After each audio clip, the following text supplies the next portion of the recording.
Goeiemôre julle. Vanoggend wil ek vroeg opstaan en saam met my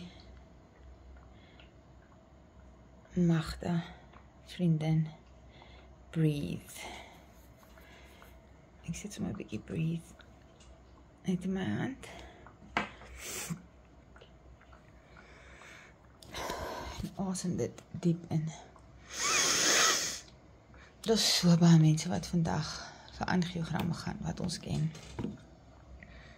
In Johannesburg, met die kliniek, Unitas Hospitaal. En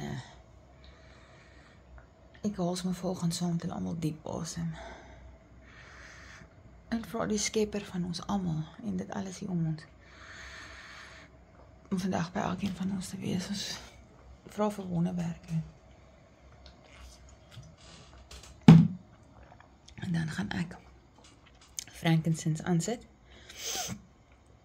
vir myself en on God om julle almal vandag te encourage. Physically, mentally, spiritually, today we all need to be on God. Ek denk ek van nog 'n bottel water gaan haal en sommer vroegoggend begin.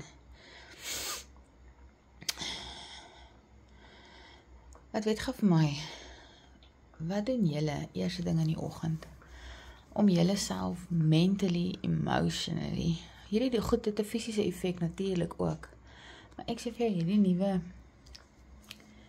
kan ek dit noem prep in die oggend, preparing my day, making time to consciously think, make choices about the things that I want to put into my body before I start putting junk into my body. And by junk, I don't mean literally junk, but sometimes, you go and grab a piece of rusk first thing in the morning, or I don't know, we each have our own little thing.